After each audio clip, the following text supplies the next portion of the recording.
I think you'll agree with me when I say the Zettelkasten method is fantastic for building up a personal library of notes and research that you can use for your writing and creative work. But it can be a little bit overwhelming. Am I doing it right? What software should I use? How should I link my notes? And what should I put inside my Zettelkasten? Hi there, my name is Brian Collins and welcome to the Become a Writer Today channel. So I created my Zettelkasten approximately 2 years ago after I came across this excellent idea for personal knowledge management, which was first proposed by the German writer and author Niklas Luhmann. Since then, I've experimented with various different approaches for the Zettelkasten. I've used software that locked all of my notes inside of it, and I've also used open source free software.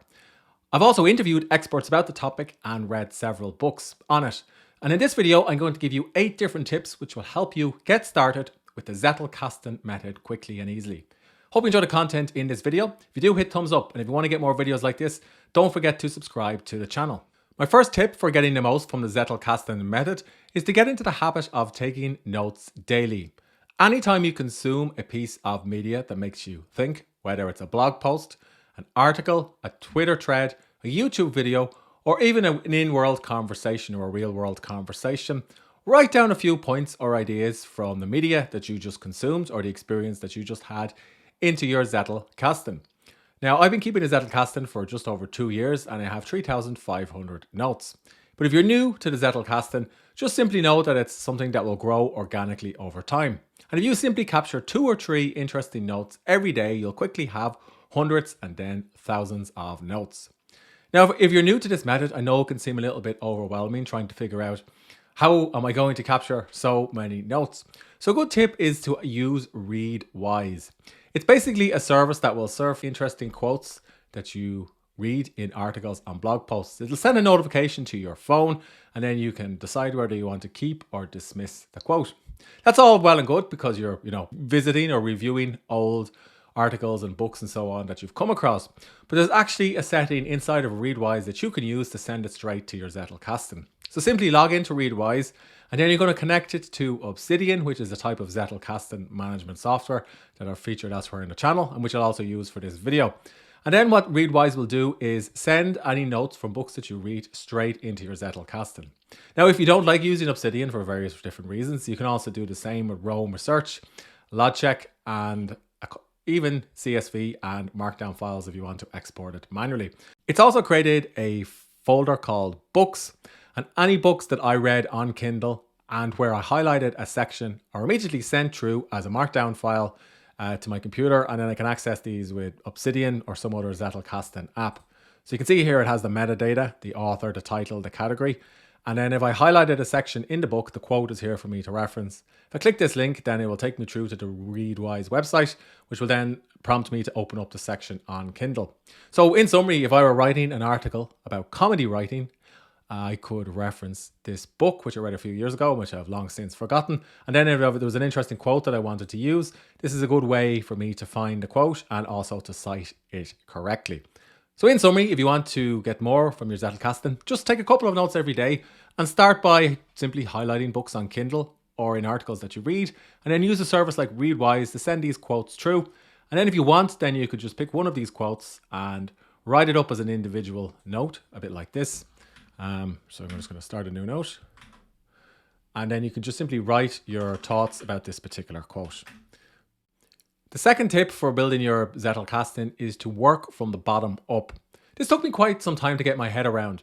Usually when I used a personal knowledge management system or software like Evernote, I'd obsess about what folders to use and how to organize and structure all of these notes. It was kind of a top-down hierarchical thinking. And while there are some people who do that with their Zettelkasten, there's another school of thought that suggests you just should simply capture notes, interlink them, and let a structure emerge organically from the bottom up. So to show you what I mean, these are all my permanent notes inside of my Zettelkasten. They're not organized into any folders, and there's no, structure that says this note specifically needs to fit alongside these notes. Instead, what I've simply tried to do is include the source where relevant, and in some cases, I'll link through to different notes inside of my Zettelkasten. So this is a note I took about art critics hating NFTs. I've cited some interesting quotes from the article, And I've also cited some other notes in my Zettelkasten about how NFTs bridge art and assets, and how NFTs handle commissions versus how artists handle commissions. So if I were to write a rebuttal to this article, this is probably the note that I would reference, and then I could click on these to get some additional insights for this particular article. Now, I had no plans to write an article about this, but it's only when I start to see that I have lots of notes on a particular topic that I may say to myself, this is something that is more than a note. It's probably something that I should turn into an article or a video of some sort. So how can you see if a structure is emerging organically? Well, there's a couple of ways you can do it. So actually Obsidian has this handy graph that's similar to what you'll get in Roam Research and Logitech and other Zettelkasten apps. And basically these are all the notes inside of my Zettelkasten, so it's quite a big graph. But if I zoom in, I can start to see individual notes that are linking up with each other. So for example, here's one here. This note here, Flow Zettel, links out to all of my other notes on Flow State. So if I click on this, now I can see all of the notes that I've taken about Flow State over the past year or two. So I actually have quite a good few notes on Flow State. So this would say to me that I should write an article about how all of these different individuals think of Flow State, because I have some interesting research and citations that I could use in this particular article. Now, another approach that you can use if you don't want to use the knowledge graph is simply to use tags. So if I open up the right-hand sidebar, then I'm going to go to the tag pane.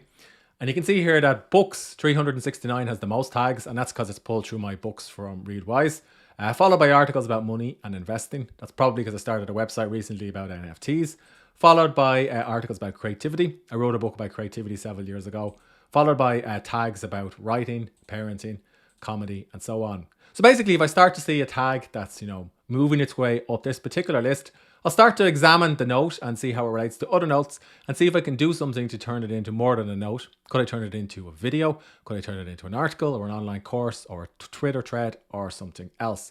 In other words, rather than saying to myself, what should I write or create next? I'm actually just looking at the notes that I've taken and using the notes that I've taken as ideas and inspiration for what to write next. Next, I suggest using note headings that you can scan at a glance and which makes sense on first pass. So creativity is all about accidentally stumbling across old ideas and new ones. I find that if you have notes that have ambiguous titles or you don't really know what they mean on first glance, you're probably just going to skip on past them before stopping to investigate. So typically if I'm taking a note inside of my Zettelkasten, I'll usually frame the heading of the note so that it's a question, or so that it's a summary of a topic. So if I scroll down here, you can see I have lots of different notes beginning with on. So on ENS user types, on erasure, on escape, on expected returns, on existential dread, on experiencing art. In other words, a note about a specific topic. I also have lots of how-to notes. So how to reduce your commitments, how to refine the Zettelkasten. I know it's all very meta. How to remove product objections, which is a copyright note, and so on. And then I also have notes that are questions. So is a friendship real? Is it a great dining experience? Is the upside worth the downside? And so on. So in other words, if I'm, researching an article and I go into my Zettelkasten, and then I might come across a different note about a completely different topic, but it could say to me that, that could be an interesting side or an interesting anecdote that I could work into whatever I'm writing or whatever I'm creating at that given time. The other thing I would say to you is if you're creating your notes, don't obsess about the headings because you can just simply rename a note. I do that all the time. This isn't a diary or a journal whereby it's a bit weird to go back and rewrite old journal entries. This is actually meant as your personal knowledge management system. So if you find that a note heading isn't working or a note isn't working, you can just go in and rewrite the note and then rewrite the heading so that it has something that's more meaningful to you. Something that I've been working towards doing with my notes is to have a summary of the note in italics at the start of the note as well. So again, this helps me scan a note quickly. So this particular note is all about achievement islands, which is a concept I came across in the book, The 80-20 Principle by Richard Koch, an excellent book that I recommend you read. And the book is all about how 20% of your efforts, get 80% of the results. There's a metaphor in the book about achievement islands, which describe when the period or when your time, effort, and rewards are all in sync. So I've given this note the heading on achievement islands. Now, if that's a little bit ambiguous, I've summarized the note in a little bit more detail in italics at the start. So again, if I were scanning through my Zettelkasten, creating an article about a different topic, then I come across this and I go, what's an achievement island? This will tell me exactly what an achievement island is. And then if I have a bit more time, I can read down through the rest of the note, look at this quote that I pulled out from the book, Look at how I've summarized the ideas in the book, and then I have the citation for the book as well. Now, obviously it takes quite a bit more time to create a note in this much detail. So if you're new and you're starting off, just simply get into the habit of capturing a note, having a sentence or two inside of your note, and having a heading that you can scan at a glance. And because the Zettelkasten is organic and it's something that you build from the ground up, you're constantly going to find yourself going back to notes and adding to them and reworking them as your understanding about a particular topic changes. That brings me to my fourth tip for getting the most from the Zettelkasten method, which is to review your notes regularly. This is a big mistake that I made when I started taking notes years ago. So I started out like many by using Evernote. I just dumped everything into it. PDFs, blog posts, headlines, articles, ideas. And then I thought, because these notes were saved inside of Evernote, that was my work done.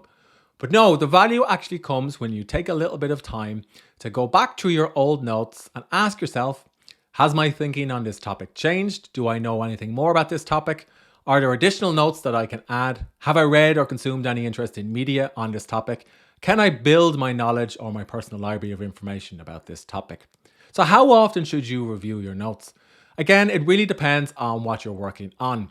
So if, for example, I was writing an article about NFTs, I would just simply type in NFTs into my Zettelkasten, and then I would review all of the notes that I've taken about NFTs over the past few weeks. And I would focus specifically on these notes and then go in and click on the links that I have inside each one of these notes. You can do that daily, or you can do that every couple of days. But I also recommend setting aside, 15 or 20 minutes once a week where you clean up your Zettelkasten, you review notes that you took during the week, and check is there anything that you need to fix, or are there any links that you need to add.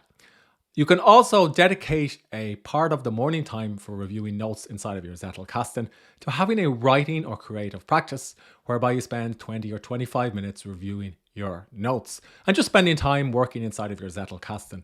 And through this, your Zettelkasten will organically evolve over time, and then it'll start to become something that becomes indispensable when it comes to creative work. My next tip for the Zettelkasten method is to use a simple file system that's platform and software agnostic. Look, I love software. I've spent a lot of time reviewing writing software, productivity software, and other types of software. Some of those videos you can even check out on this channel. Software is great, but the goal of a Zettelkasten is basically to have a library of notes that you can access anytime, anywhere, on any device, and which isn't dependent on you having, a specific tool to hand. If you're not familiar with Obsidian, it doesn't actually hold all of the notes inside of it. It's just basically a way of reading notes that sit on my desktop. All of the notes in my Zettelkasten are basically individual markdown files that I can open up with any markdown app. So this is my Finder, I'm on a Mac. So you can see here I have thousands of markdown notes. They're not stuck in any specific folders. And then if I press spacebar, I can preview these notes inside of the Mac operating system. I can also right click and I can open these notes with other markdown supported apps like IA Writer, Bear, Byword, and Ulysses. So if, for example, I wanted to write an article based on a markdown note, I don't need to use Obsidian. I can just use a different app. The other great thing about this is if for some reason I decide I don't like Obsidian anymore, I don't have to move my notes from one platform to the next. And if for some reason the development team of a particular app start developing the app, it doesn't make a difference because all I have is a library of markdown files which are supported by most apps today. As an example about the importance of not being tied down to a specific piece of software, here's the website zettelkasten.de. It's all about the Zettelkasten method. Excellent site, recommend you check it out. I interviewed Sasha Fast for the Become a Writer Today podcast some time ago. But they've purpose-built some software for the Zettelkasten called the Archive. Now I like the Archive because it has a lot less features than Obsidian, so it's easy to use. There's no learning curve. But it doesn't work on a mobile. But I sometimes will fire up the Archive when I just want to capture notes and not, get distracted by all of the extra features inside of Obsidian. So here is my instance of the Archive. It's reading the same folder of notes on my computer that Obsidian reads, and it's referencing all of the same notes. And for example, if I just type in writing memoir, all of my memoir notes immediately come up. And if I make changes here, because they're local files on my computer, they're obviously reflected in Obsidian as well. So again, it's a good example of why it's best not to be locked into any one vendor or piece of software. Because sometimes I will use this for writing, or I'll use IA Writer for writing. And then I'll use Zettelkasten, I suppose, if I'm spending more time linking up notes and creating master Zettel notes. That brings me to my sixth tip for your Zettelkasten, and that's to put the process before tools. So the process of building and creating a Zettelkasten is more beneficial than obsessing about using the right tools or obsessing about folder structure or obsessing about whether you're doing it right. There are lots of different approaches that you can use for the Zettelkasten. Some people I know, recommend using folder structures, and some people I know prefer using dedicated apps like Roam Research, even though it means that their notes are locked in. Just find something that works for you and stick with it. Let your process for a Zettelkasten emerge organically. It should be something that enables you to capture notes regularly, capture notes on any device, and something that enables you to review your notes when you need them. It should also be something that supports your creative workflow. So personally, I write a lot of articles online. I like to record videos like this one. So having markdown files on my computer that I can access on my iPhone or my tablet is fantastic, and because I can quickly turn these notes into articles, or I can turn them into outlines for videos like this one. Next up, every couple of days or perhaps once a week, consider creating master of contents notes or structure notes that contain links to all of the child notes on a particular topic. This takes a little bit of time, but it is worth doing. I'm going to show you what this looks like. So I'm always fascinated by copywriting, which is basically using words to sell products and services. I actually worked as a copywriter for 10 years. So I've kept a lot of copywriting formula and ideas inside of my Zettelkasten. So I have here a note called Copywriting Zettel. And this is basically a index note that links to some of the notes inside of my Zettelkasten all about copywriting. So I can click on any of these notes and then I can reference them, and then I can use these if I want to find an old idea or an old insight about copywriting inside of Obsidian. So I've only started to do this over the past 6 months, and it's something I wish I'd done sooner because I've actually read a lot more about copywriting, but I just haven't put them all into my Copywriting Zettel just yet. I'll show you what another one looks like. Here is the Zettel that I kept on flow state. So I have some notes on what flow state is, and then I have notes on various flow state metaphors. For example, how yoga is a type of flow state. And then I have some examples whereby I came across interesting interviews and insights of celebrities, professionals, and so on, talking about flow state. So when I do go ahead and eventually write this article, I will have everything here. Or perhaps if I'm just interested in flow state and I want to link up all of my notes, I would start here. It's kind of like a parent-child relationship. I guess it's a bit similar to creating a mind map, but you're doing it inside of your Zettelkasten. And again, because you're in Obsidian, you can open up the graph view and you can start seeing how parent notes relate to child notes. So zooming out, I can see a potential parent note or master of contents note. And when I zoom in, I can see that this is all about content and niche websites. I can see all of the child notes related to this topic. And then when I click on this, you can see here it links to all of my notes about content strategy, SEO, and building websites, and so on. So again, this is a good way of bringing a bit of structure and organization to your notes. It takes a little bit more time, but it is worth doing once your Zettelkasten library begins to expand past several hundred notes. My 8th tip is to use tags in terms of the context of the note and how you'd like to use it or reference it later on. So for example, I have lots of outlines for potential YouTube videos to create. So if I want to find these notes, I'll simply type tag and then type in YouTube. And then all of my notes related to YouTube will immediately come up. So for example, here is a note all about lessons that writing a book taught me, which is a video that I actually recorded earlier today. If I click on this particular note, you can see it has an outline for the video. It has a potential title for YouTube, a potential thumbnail title, and it's linked to some other notes which supported my ideas for this particular note. And then it has tag YouTube because I want to be able to reference this anytime I'm looking for YouTube ideas or videos. It has tag BAWT, which stands for Become a Writer Today. So I know it's related to this particular site and this particular YouTube property. And then I've also given it the tag to do because I want to be able to record it. Now, I'm not necessarily saying that you should use your Zettelkasten as a type of to-do list. In fact, some people advocate against that. But I simply just use the tag YouTube to find anything related to YouTube. And then if I see to do, this would say to me, maybe this is something that I should actually do this week or something that I should actually record. Now, I don't recommend going tag crazy. I only use like 2 to 3 tags per note.